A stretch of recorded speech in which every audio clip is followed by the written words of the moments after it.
In today's episode, I wanted to talk about the sense of self, and I wanted to actually bring this bring this topic of expression of the self and how can we or how do we hide behind learn non-adaptive ways.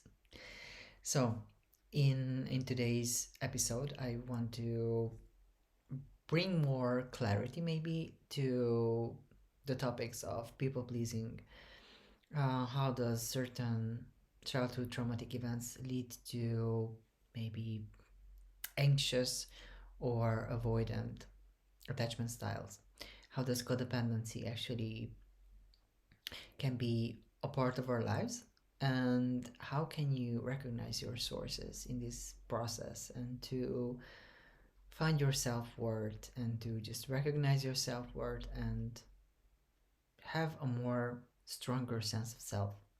Hi, so let's let me just introduce myself. I Steve. I actually make content on mental health, on psychology, on different issues and topics on the LGBTQIA plus community. And actually, these videos are like very very personal to me, and also I am very joyful to make these videos because I think they have some value. They definitely have some value, and I'm happy to share these values with you. So, more about me: I'm actually a master's student um, in psychology and also in psychotherapy. I'm from Eastern Europe, so English is my second language. And if you allow me, I will actually just start with this topic because I think it's such a crucial, yeah, topic and topic to discuss, and crucial aspects that we can actually shine some light on. So, I would actually just start with saying that when we experience certain childhood traumatic events, actually, when we have like trauma in our family or um, certain abuse of alcoholic parents or substance abuse, yeah, most of most of the parents or caregivers are not there emotionally, or maybe some of them actually not there physically, and this has actually like an imprint on the child, you see, because we as children, we have certain needs, of course, and we want these needs to be met, and in order for these needs to be met, we actually need to communicate. But what happens when a parent, a caregiver, it is not responsive, or maybe it is dismissive of these needs and wants that a child can have, and a child certainly has needs, and he or she wants this need to be met. So actually, when we have these non-adaptive ways, we tend to like create a persona. You see, we create a persona, and when I talk about non-adaptive ways, I mean we actually learn by trying out things, by trial and error actually, and see as children, you see, and also as adults, of course, but as children, it is more like the primary way to just learn and to just grow and extend our knowledge and our practical ways of getting to know this world. So when we try and learn these non-adaptive ways, we actually want our needs and our emotional needs, our um yeah like needs to be seen, to be heard, to get fed, or to be fed, or to yeah, just feel that you are part of a family system.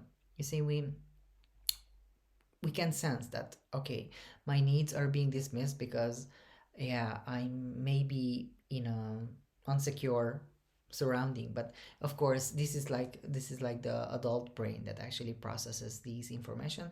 As kids, we just see that, okay, my parent is actually non-responsive of my needs, so that would mean I need to try something differently in order to um, get their attention. And what our children minds actually it is trying to achieve is, yeah, to to meet our needs. That it is like primary to us, in order to survive. We need our needs to be met, just survive, to just function as children. Okay, so we actually create certain adaptations, certain non adaptative ways, like people pleasing. We create this people pleaser persona, and I would say that it is a trauma response, actually. That, like, this is how we react to trauma. We could create this people pleaser persona, who is actually nice, who is actually tending to other people's needs, other adults needs. And by abandoning um, his or herself, so the children has learned that, okay, in order my needs to be met, I need to abandon myself, I need to please everybody else, because this is my survival, and this means that I need to do this in order to survive. So actually, this is how, from my point of view, this is how codependency it is created, by abandoning ourselves in the process, and by actually trading authenticity for a sense of security. We learn that in order for me to create this secure, as in a way, quote unquote secure, um, yeah, secure relationship with my caregivers, I need to abandon myself. This would mean that their needs are more important than mine, so I must be there for uh, for their, yeah, for their needs, and I must be present also with them, with their emotions, but by not attending to mine. Um, and I would say that when we have a child that actually have found these ways, these non-adaptive ways, um, it is it is like it is like so sad. I would say it is so sad, because you see, when a caregiver or parent actually dismisses or minimizes, in a way, these the children's needs, actually, yeah, that is like seriously damaging, I would say. And also, we can talk about another concept which is very interesting for me. How does this actually affect the children's attachment style? Well, you see, when we have a parent or a caregiver who has like avoidant attachment style, for example, or an anxious attachment style, well, we children, we tend to cope, sorry, by copying these patterns, attachment styles, these behaviors that we see actually from the parents, and we just tend to internalize these. We tend to internalize these. Sorry, internalize these aspects, and we make them ours. You see, we make them ours, and then what happens? Well, then we actually tend to just see the world through these lenses, that okay, I need to people please in order to have safe and secure relationships. So actually these patterns get transferred into our adulthood, you see, and we tend to recreate in many ways. We tend to recreate those parents our parents' patterns, you see. And most of these parents, unfortunately, they were emotionally immature or very dismissive, in a sense that it harmed us.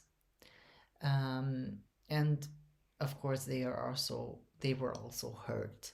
So I don't intend to blame the parents, because I know that, like, um trauma can actually just put you in a place where you check out mentally and emotionally, and you can no longer access that healthy adult part of yourself. So um actually when we reach the adulthood, we just form these persona, we form this mask, that we put on, and we present ourselves that, we people please in order to just, yeah, just survive, and to just avoid conflict, to um just try to please others, and also by trying to maintain peace, you know we are the peacekeepers and peace holders in this equation. um and this is like harmful in so many ways, because you see, codependency, in a way, it means that we cannot say no, or we were not, like, taught how to say no. You see, to say no to something that actually does not serves our best interest, that we actually are not aligned with internally. So this pattern reinforces somehow the people pleaser persona. And let's just say that actually on the society level, on the societal level, it gets also reinforced, but more on the women's side, because somehow it is more, like, accepted for women to be maybe more passive, more codependent, in a way, to serve the man's needs, like big quote unquote. We know that this is not the case. We know that this is not healthy, and this is not functional, like, in any sense it's not functional. But what I have discovered, that actually codependency, it is also, like, prevalent, and it's also existing, like, this is also existing in the LGBTQIA plus community. I am also part of the LGBTQIA plus community. I'm a gay man, and I have seen, um when dating other guys, that actually this codependent part is actually enforced upon gay men, you see. Um and I think that this is an existing issue. It is actually an issue that we need to address, that we need to find ways to just come up with possible solution that could work for us, in order to live in a more well adjusted society, I would say. So let's get back to this topic, because we hide in, like, so many masks that we put on. And let's just flip this thing, and try to access the healthy adult that it is actually in our sense of self. So, by accessing this healthy adult, we get to recognize our resources. You get to recognize your resources by asking this simple question: with whom you can talk about these actual issues and traumatic events with a therapist. Maybe can you involve a therapist, can you involve a friend that you actually trust and that can give you empathy, sympathy, and can help you to guide you in this process, you see. And also, we actually need to take responsibility for ourselves, you see, like by asking, how can I help myself in trying to prioritize my own needs, emotional needs, and our needs in general? And how can I voice them? You see, when I create new connections and relationships with others in a meaningful, healthy way that actually does not discriminalize. Okay, so we we have reached this point where I want to just bring more attention to this aspect, like how do these how do these childhood traumatic events um, puts me uh, in this place of relating with others. How does what does this mean to my relationship, you know, as a whole? How do I relate to others? How does others relate to me? And how does this how does these traumatic events shape actually my view on life, my view on relationships, my view on my career, my view on my possibilities? And how does my friends and my trusted people see our relationship from the inside?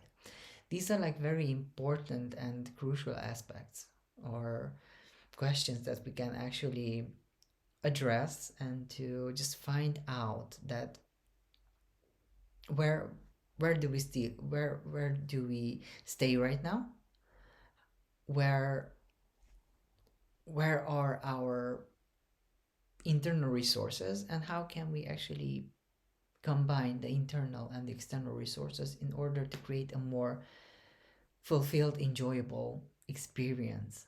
Because you see, trauma actually, um, it's like puts a barrier. It's like it's putting a lot of barriers in expression of the truest self. It puts a lot of barriers. It puts a lot of like blockages, you know. And these are like the points, the key points and aspects where we hide when these non-adaptive ways of coping just tend to manifest themselves, you know, because we human beings are like very intelligent, innately intelligent, and we always try to find ways, yeah, find ways to adapt and to just create meaning to our lives. So let's just talk about how can we measure our self-worth, and let's just see which which self which is the most valuable things that you actually that you just guide yourself um, through this process. Do you actually like give more attention to the external stimuli and gratification, or are you willing to explore your internal systems that could help you find your inner values and worth? Which is more important to you in your life right now? Which has the most important aspects? I would say this is like crucial. And let's just talk about this yeah, this strong sense of self and differentiation between me and others, you know, because we as human beings are worthy, and we get to acknowledge our personal views, but also considering others when we communicate. And also, we are capable human beings filled with resources, passion, and joy. Let's just create from that part, from that space. And I think, as final thought, I would say that a strong sense of self actually it is created when we recognize our self-worth, have faith in this recognized self-worth, and we actually have a more healthier and a better adapted way with criticism. Because you see, when we are being honest in our journey, when we are being honest and we know where we stand, as I said, we can create from a space where, yeah, good energies flows better, you see. It is actually like so much important. It's much more important than actually just masking and hiding. So thank you guys for tuning in and for listening and for watching, and please, yeah, like, share, and subscribe to my channel, because this is the only way how I can actually keep doing these videos. If these videos are of value to you, then please like, share, subscribe. Bye.